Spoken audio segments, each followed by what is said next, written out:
Peuple congolais, ils attendent ya kolela lisusu te et comme tango ya ko papa et be ko papa ko benga na binemi oyo batelemi na tete ya mboka na biso ko papa bakende Jano Kabuya to papa ae ale moloto kolo adoration ale moloto papa moloto hein ae ale moloto Ozala Kebeyo Moko Ale Moloto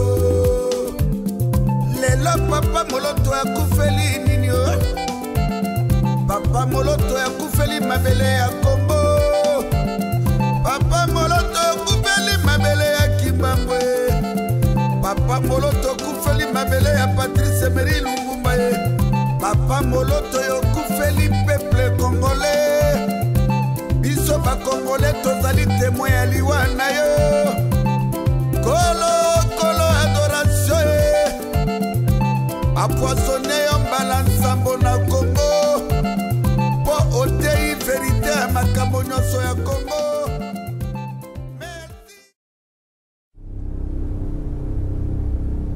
Ça c'est le micro du pasteur Bobo et maintenant c'est possible de nous suivre sur internet.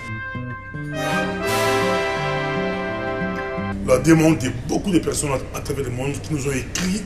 On a reçu beaucoup de mails, mais maintenant vous pouvez suivre le micro du pasteur Bobo sur le web www.microdupasteur-bobo-anemo.tv.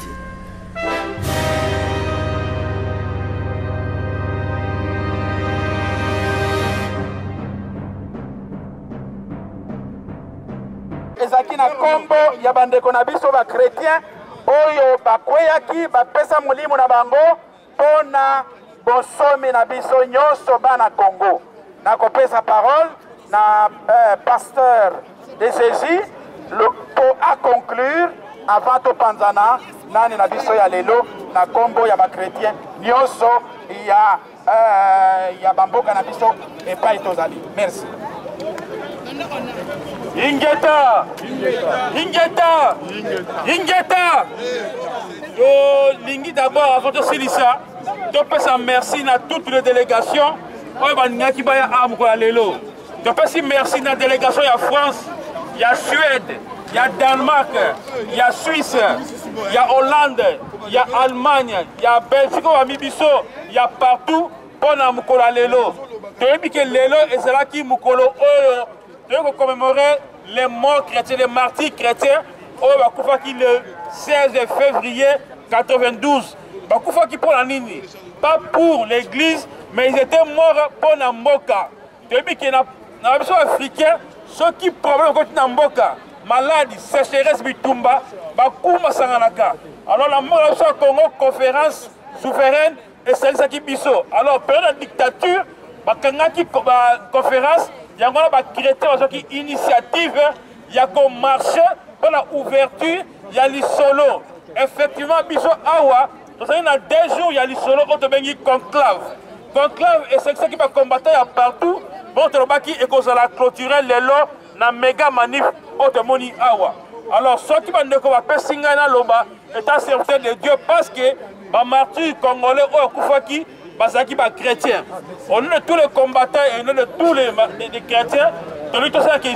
Pendant le lot, il y a des et concerné tout nyoso. On s'est musulmans, on s'est chrétiens, on s'est mwana bilaka, biso nyoso, to c'est que bunda pour la mboka na biso. Bandeko, depuis que Monguna a divisé biso dans la compréhension, mais on s'est mis unité. Donc, il y a un conclave qui est un comité à sage. Comité à sage, tu ne pas résoudre les problèmes amicaux et entre biso. Quand tu reviens, c'est ma maman, parce que tu es ma maman.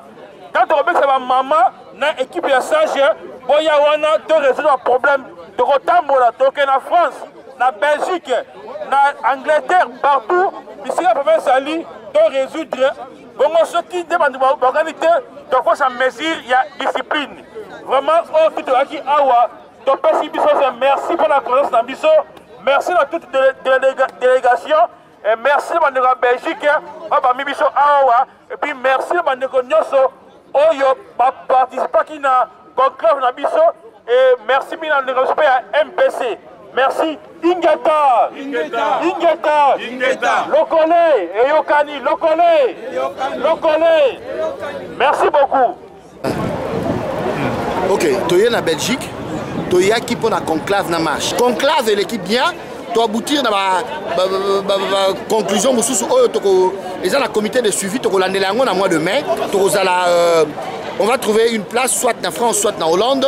Donc selon les accords qu'on va mettre la semaine prochaine, tu auras évangéliste de Jésus, dans les autres, pour toi, en mois de mai, soit en France, soit en Hollande, pour toi, ça la suivi à la résolution de la conclave.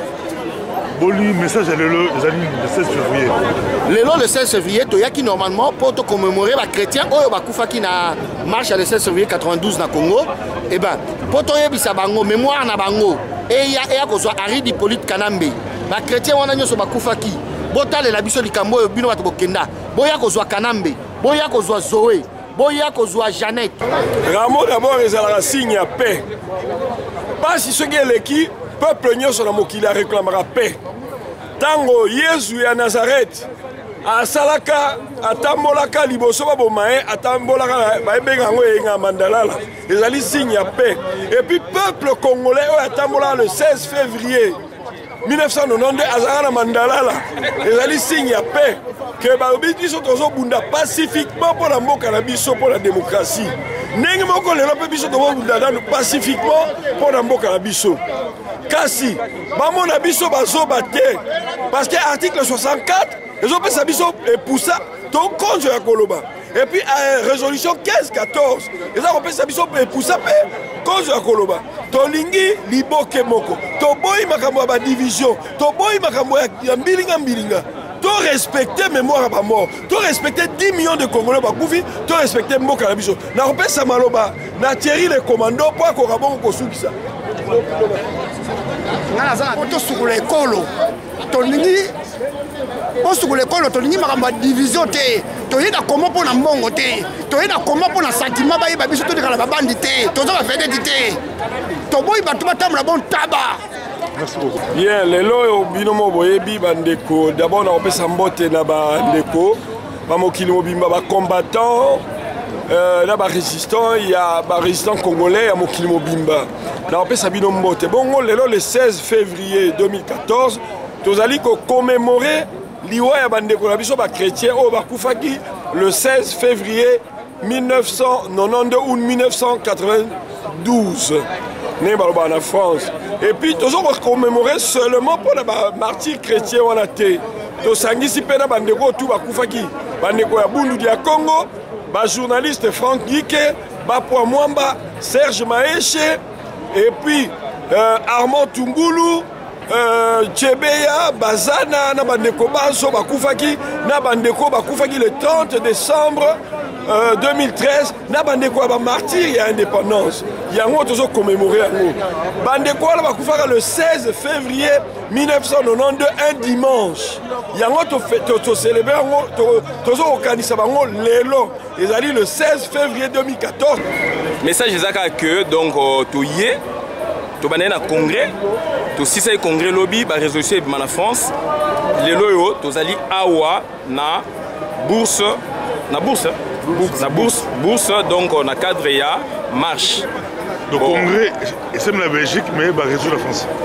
Oui, donc c'est à dire c'est un congrès mondial puisque on peut pas se focaliser sur un pays batu tout ba yaki wana to pesi siko batu tant na ba commission s'est créée to pesi tant batu ba kende ba réfléchir ba approfondir encore ba recherche et de sorte que dans la France ndesko yo place ndesko yo to ko panza mpoke na yango donc voilà quoi. C'est bon, la France, c'est posé une mesure de sécurité pour dernière réunion, ça me la France, tout le monde a sangolango. Oui, donc, la mesure de sécurité est alliée, puisque, bon, on a une imprudence, c'est tout à fait normal, tout ça, dans le cadre d'essai erreur. Donc, mais la mesure de sécurité est makasi, je pense que cette fois-ci, donc, erreur est ajoutée. En France, est-ce que le Congrès a lobby, est-ce qu'il réussit? Réussit totalement, dans le sens que, au moins, Bissou doit y déjà vendredi à 20h. Babanda qui a vendu. Là, qui a minuit. Tu répondre au boulot, lobby, à 14h30. Tu as enchaîné au-delà de 20h. Donc, au congrès, moi je te dis sincèrement, Batunyo Sobayaki, congrès salami, kitoko et salami et surtout innovation. Et l'autre, on n'a pas fait du surplace. On a innové dans le sens qu'il y a eu des commissions. La commission belé au salami, il y a donc et au sala que la résolution dans bima donc on a prochainement comité directeur pour fixer date. Toi on pense dans la maître comment on lance des messages dans la maître il y a Belgique, il y a partout. Il y a beaucoup de réactions des animaux. Bon, il y a un message, mais il y a un message. Tota lobby, bota lelote, bola muka, boya to bunda pour la mboka na biso. To mona ba grand sportif, ba Mohamed Ali. Ba kenda ba bunda pour la mboka. Bongo biso to bunda te pour la nini. Ya ona ese ngwa makasi, ndenge na mi masanga ya masano. Bola maître bola to banane masango ensemble malgré misusu oyo basa na ngambu mais il faut bayebake bata lobby bata venir en mboka maître bola bato bayebi beaucoup plus na mutu ye mutu zoka azape na makofi. Oui nga ba benga nga na bomona phrasier attention donc c'est à dire masano kinois nyostu oza kinois to koli na culture wana sport, cercle culturel, etc.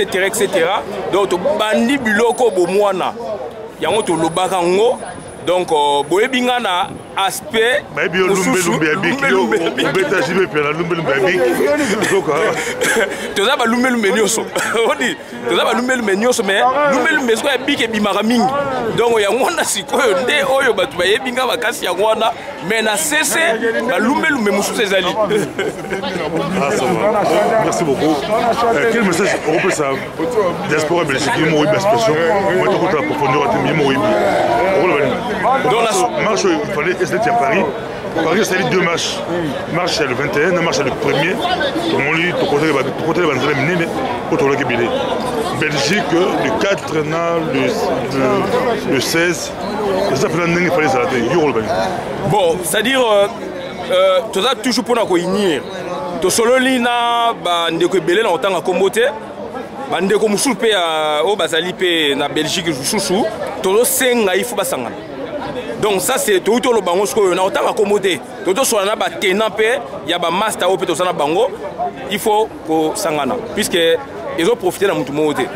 Donc ils ont to sengi yangwana. Donc unité dans la diversité et wana nde to avancer. Merci beaucoup. Matone Kimbangu, au Angleterre, le 16 février 2016 en Belgique.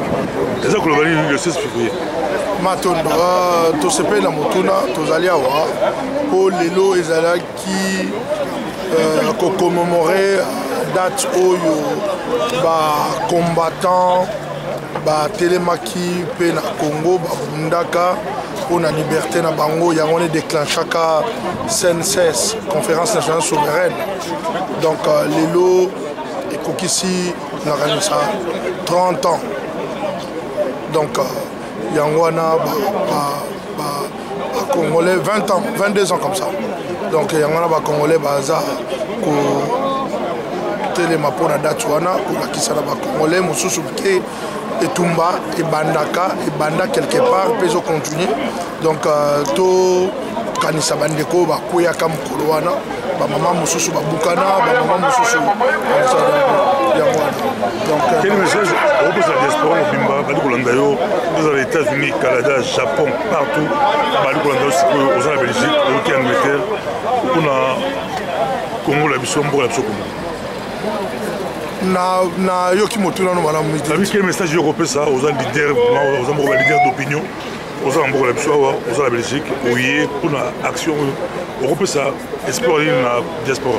Matondo, espoir na européen ça, espoir à liboso ezali ke Congolais oyeba valeur na yo et puis Congolais faut oyeba musala na yo rôle nyozo jouer na tango mboka ezali na problème toza nango donc tozali na besoin ya yo mwana mboka yeba apport nyozo nango apport na yo ezala positif apport na yo ezala ya unité apport na yo ezala ya éveil ya conscientisation sensibilisation mobilisation et non apport na yo ezala pona kopanza ou bien ya lokuta bien koyinana totika ba antivaleur wana to salela o esengeli juste pona komema biso na version totale ya les grands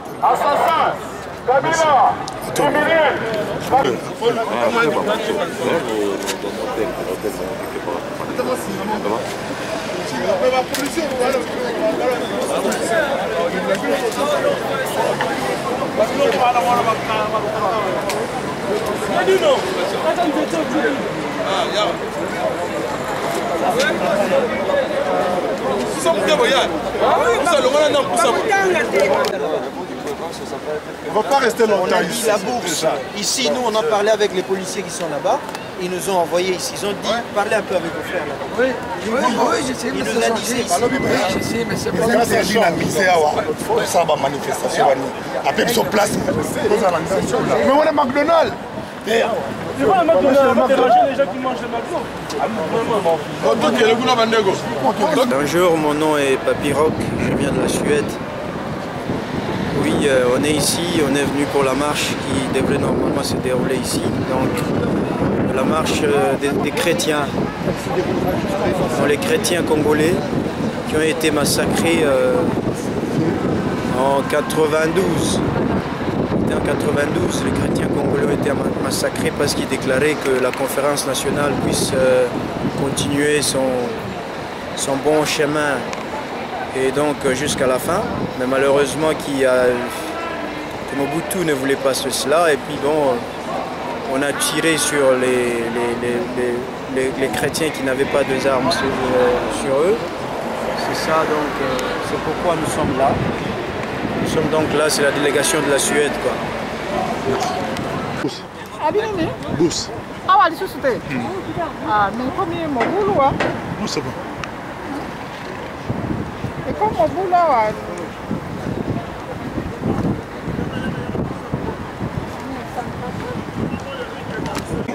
Reste Kazadi, ton monde sur Aula Bruxelles, ton monde est au lobby na sit-in pour s'appeler la marche. Message à nous. Message à Zakaka soutien, on est venu soutenir les frères. Et hier on était avec un autre parti des frères, comme nous prêchons l'union, voilà pourquoi on est venu supporter d'autres frères. C'est ça notre objectif, l'union c'est qu'est-ce que c'est? C'est ensemble que nous sommes le plus forts. Voilà. Reste Kazadi, Abima, Penza la diaspora, na événement Mibalé, il y a les reçus à l'I, Bayamba on a Élysée, ou au Salana. Avec Sarkozy, on imagine Sarkozy, et pour ça, on a un niveau de diaspora congolaise, et puis, on a affaire, concert, papa, il m'a dit, je vais là, et on m'a dit ça au président. Mais qu'est-ce que tu as reste que la qualité de nous. Alors, pour travailler en France, comme on avait dit, tu vas Berthe Mampaka, tu vas reste que député de la France, pour la qualité de la diaspora à contester. Pourquoi au seul choix à l'heure actuelle, nous n'avons pas besoin d'informations. Nous sommes en campagne dans ma ville, à Villers-le-Bel. Et je suis président du comité de soutien de la liste UMP à Villers-le-Bel, d'un ami à moi, Thierry Koulov, qui, je pense, va devenir le maire de Villers-le-Bel. Mais je ne me suis pas rentré dans la liste parce que je veux continuer à travailler pour mon pays. Mais en même temps, je participe à la vie sociale et politique de ma ville d'adoption, c'est-à-dire Villers-le-Bel. C'est la question de tout dans la diaspora, il reste qu'à dire, à la capacité, la qualité, pour émerger la France. C'est qui vous avez ambition dans le Congo. Le Congo d'abord. L'ambition dans le Congo, jusqu'où peut aller risque Zadi. En tout cas, pour le Congo, on est prêt à aller jusqu'à l'établissement d'un état de droit. S'il y a un état de droit au Congo, c'est ma plus grande satisfaction. Voilà. Babi risque d'être ministrable. Il y a un là, papi tamba, na ba groupe là, ba sala tout, ba sala tout. Bazoa, les avoir tiraillement entre les diaspora, na groupe ya PPRD. Risque de yolo bini ministrable na gouvernement, il y a Kabila, tout ministrable na gouvernement libération. En tout cas. À titre personnel, s'il fallait que je puisse avoir une responsabilité dans mon pays, je voudrais une responsabilité élective. C'est-à-dire que le peuple va poni, va choisir, c'est-à-dire à ta bourgmestre, à ta député, ou peut-être qui sait gouverneur, mais ce serait pas, je ne rentrerai pas dans une équipe, je préfère avoir les suffrages du peuple congolais. Est-ce que ça dit, avec qui n'a pas sur la Penza, mais n'a pas anticipé, au cas la voix de l'Amérique, la diaspora va se faire, mais avant, une partie de la diaspora, Babaya qui est Babaya qui risque de dire, tant à l'Obaki, à qui les concertation, à l'Obaki, maman va concert à occuper, mais au joueur, rôle Makasina, peut-être dit, raté à concert à JB Piano. Les loyaux, le Balini, intervention dans la voix de l'Amérique. Combattant pour la majorité, les leaders combattant va s'épelle en Makassi. Il y a mon rôle bani les lots, victoire Oyo, ensemble, n'a pas d'espoir sur le rôle que je me présente. Mais biso tokotaki tokota makamba JB Pianate, tokotaki à partir du moment où on avait dit au producteur biso tokolanda makamba musique te bosala obokosala, mais s'il y a un seul cheveu d'un Congolais qui est touché, vous allez nous voir sur votre route. Et lorsqu'ils ont commencé à agresser les Congolais dans les rues de Paris, après, c'est devenu notre problème. En tant que gendarme du peuple, on se devait de répondre présent. Et c'est à partir de ce moment-là qu'on a commencé à militer et à lutter pour faire échec à ce concert de la honte, celui du 21 décembre. Merci beaucoup. Je souhaite Babi reste que ça fait ombrage na leader rebelle, ils en a parti dans le BPK, ils en a groupe rebelle qui fait ombrage. Charisme, ils en ont rôle bani yomoko. Pourquoi tu simple porte-parole du BPK. Il y a un président au BPK. Il y a un président de l'association Bazaï Bélé. Je ne me bats contre personne. Je travaille avec tout le monde. Je suis ouvert pour travailler avec tout le monde. Je ne me bats pas pour un poste quelconque. C'est lui qui veut devenir le patron, le chef de tous les combattants de France. C'est son problème. Moi, je veux juste apporter ma pierre, travailler pour mon pays et apporter ce que moi je peux apporter en termes d'expérience, d'intelligence et d'abnégation pour ma patrie. Tout le reste, pour moi, c'est du folklore. Sorti dans la diaspora, c'est pas mais beaucoup plus pour Tshisekedi, en même temps, Bimsaki comme étant anti-Rwanda. Heureusement, aux Anglais, au bon position. Oui, il y a deux choses que nous avons par rapport à Rwanda. Par rapport à l'homme et à la date d'aujourd'hui, nous sommes le 16 février et à certaines de ses actions pendant les 22 ans où il a été aux côtés du président Mobutu. Mais par respect à tous les frères et sœurs qui sont dans la Pareco, qui croient en lui, je préférais dès à présent lutter pour l'établissement d'un état de droit que de lutter contre des gens.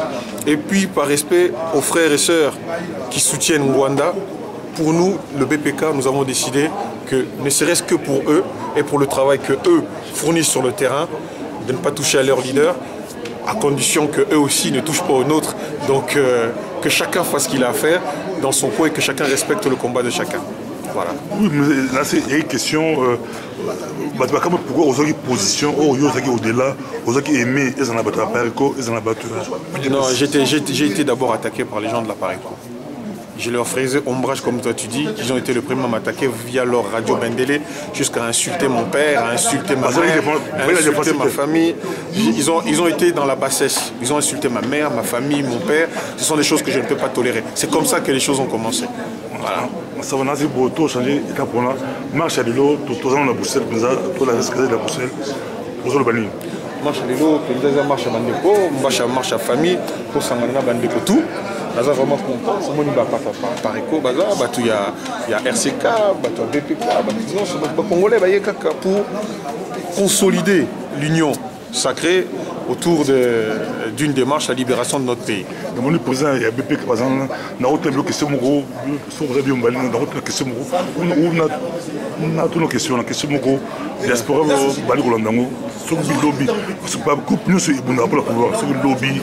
ça verrait que le BPK au pouvoir. Pour la limite, le BPK travaille pour la Pareco, pour la IDPS, pour la Bidon d'abord, au pouvoir. Reste Kazadi, porte-parole, Arbet Bal, il y a Kabila Père, porte-parole comme président, toi, on dit que la présidente du BPK, Azala, président de la République, il a joué le rôle de Soro, Nawatara, Premier ministre. C'est une question tendancieuse. On va répondre qu'il ne faut pas brûler les étapes. Hein? On est à Paris, nous sommes dans la lutte. Restons tranquilles, redescendons sur terre et travaillons doucement. On verra tout ça au moment opportun. Pour l'instant, ce n'est pas d'actualité. Merci beaucoup. On a assez de temps pour voir le Congo. À un niveau de à un niveau de cadre BPKT.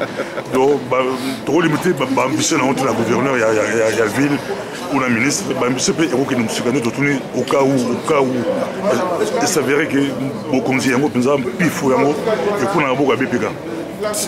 C'est le peuple qui décidera au moment opportun. Merci beaucoup. Pour l'instant, nous on lutte avec nos frères pour l'établissement d'un état de droit dans notre pays. C'est le plus important. Merci. Ingeta. Oui, merci. Micro de Pasteur Bobo. Moi, il est qui joue à Souka après conclave. Donc, ça fait 2 jours à conclave. Il y a des 14 au 15 heures. Réussi, c'est total parce que Tobimi a quelque chose. Donc, tous les combattants, toutes les associations, ils ont la carte, ils ont sans inscription. Donc, tu as 6 commissions. Autoprenants qui travaillent là-haut. Après, c'est la commission de sagesse. Il y a un passage. Je pense que ça a un JBK France, on doit pas pendant qu'il y a la langue à Lyon, afin que tout le monde moyen doit réconcilier. Pour le moment, on ne peut pas punir quelqu'un, on ne peut pas suspendre quelqu'un sans que l'équipe, institution, salami dans le thé. Quand on pense que l'équipe, nous sommes là pendant la réconciliation entre nous, afin que nous ayons la démarche, salami. Le cité c'est l'ami qui est qui peut disperser mais tout le dans les calmes. Mais en un mois, conclave qui est très très bien. Prochain rendez-vous est le 29 mai à Paris. Mais avant ça, on a tout autocontacté en Hollande, tout ça, la réconciliation, parce qu'il y a des amis autoponis neutres. Il y a comité des sages, moi tout pas tout ça c'est bande connaissance mais on va le passer au beau le 22 mars aux Angaté dans l'Ingalafoni. Tout le monde va te la conclave, tu vas témoignage partout et puis tout le monde va France, Angleterre partout. On dirait que les bandes de Belgique. Oui, effectivement, tout ça il y a Canada, Espagne, Suède, Norvège, Suisse, partout. Oui, mais ça la Belgique il y a un problème. Il y a 2 associations comme oui parce que Boyo Bingai, on a conflit. Non, on n'a pas cherché. Mais Nazan, il faut clair. Place de Jésus à Bégané. Non, la Béganité. Mais je pense à clair.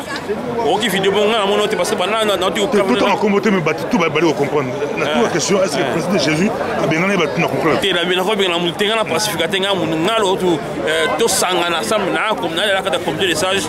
Donc, mais sauf que souvent, il y a plus que la Belgique et c'est vraiment une compréhension. Du fait que Bach sera mis balai, on comprend que moi, pour moi, la Belgique, mais au bon sango. Est-ce que Bach a raison que conclave, c'est qu'il était pour gérer contentieux électoral? Parce que le message, c'est qu'on dirait, gérer la crise de la Belgique. Apparemment, c'est un conclave international. C'est international, c'est international. Na kata conclave ba ndekuto ba bimisa problème ndika France ba pesa ma problème ngo US kana bango ba ndika Belgique to pesa solution te ba tobi to ko ko sa ni wata sanke ba tu o ba ko landango de près. Parce que comme a suivi ça le côté ça sali comme témoga sage et qu'on a qu'à rester pour ma Belgique même il y a France, même il y a Angleterre, même Hollande, même Allemagne, de façon que unité ça tous à together. Mais tu es pas la pays mon côté. On a ça depuis cette commission parce que nous devons travailler diversité. Déjà, on a commencé la plateforme était belée, l'association Zali, le groupe, c'est que toutes les plateformes mondiales d'association, tout travaillent ensemble. Il y a vraiment chaque association qui a tout, on a quatre la commission. Merci beaucoup. Je vous en prie, passez beaucoup. Qui va comprendre? Samson, tout ça, on a Bruxelles, l'Obézalaki, conclave les deux marches. Vous expliquer pour le conclave. Oui, conclave est bien. Bana nyonso ya mokili mobimba bazalaki bokomona bilili. Alors problème na biso ezali ya bililité, problème na biso ezali que congolais na ba congolaise na Congo mobimba eza libéré. Alors tozwi ba décision ya minene tokoki kolobela yango awa te parce que ezali nanu délibéré te. Alors toyebisi bandeko na biso nyonso ya mokili mobimba kala mingi te biso tokosokola mboka na biso tozala na unité totika hypocrisie totika kosuwana parce que ntango tozosuwana barwandais baoccupant bazozwa baplace nyonso okosutuka bachef de quartier place oyo otikaki congolais ntango olongwaki mboka akomi rwandais.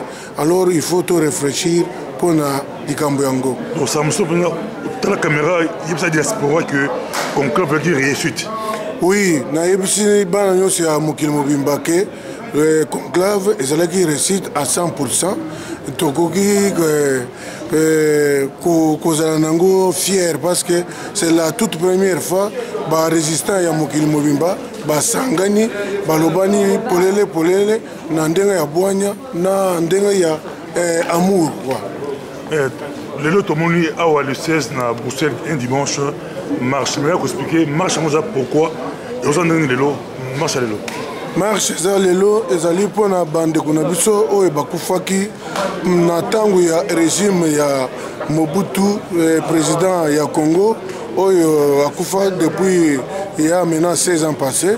Alors na régime na ye ba chrétien na peuple congolais babima na balabala pona kosenga ouverture ya conférence nationale parce que bakangaka conférence nationale.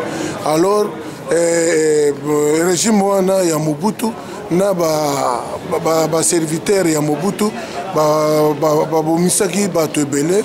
Alors yango pona kokanisa bato wana chaque le 16 février na ndenge ya coutume na biso tozosalela yango manifestation mpona kokanisa bamoro oyo bazokufa butu moi na baoyo bazokufa mikolo oyo nyonso tozosangisa bango na sak moko. Merci beaucoup na baoyo bali kokufa lelo tozana yo mpenza mpe kocontinue toza awa na Bruxelles bali komona mpenza début ya marche bato bali koya kuta partout bakozana biso awa. Merci. En tout cas, mbote Pasteur Bobo, merci na micro Pasteur Bobo. Ndenge oyebi naza na séjour à week-end oyo. Ndenge na lobaki pona ba manifestation ezaki organisée na week-end oyo le 14, le 15 na le 16 lelo. Après na kozonga na ngai na mboka France na yo participer na ba manifestation bande ba organiser. Lobi toaki na sit-in le deux jours ya marche. Même ceux qui na boya ko kende na salle esika après sit-in ba invité biso tope ko kende na salle esika réunion mususu ezalaki kuna ponga na boy kokota na conflit ya bande kwa Belgique tokuti awa ngana yaki pona ko participer na ba marche ba sit-in ba réunion na bango ba colloque ba forum ba réunion repas oyo ezaki organisé na boyaki personnellement kokota yango pona na boyaki na kota na camp moko to camp mosusu. Donc voilà.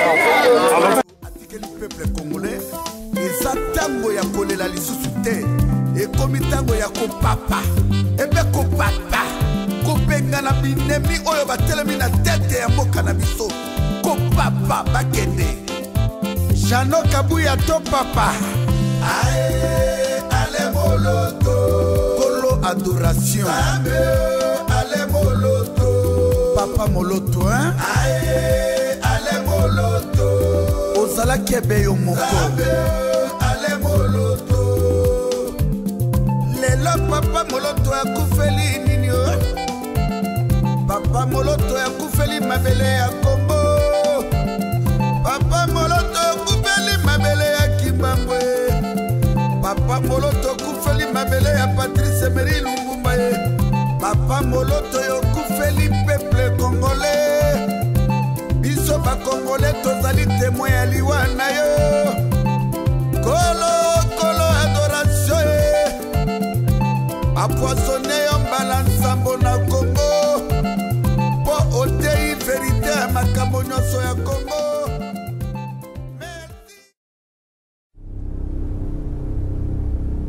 Ça, c'est le micro du pasteur Bobo. Et maintenant, c'est possible de nous suivre sur Internet.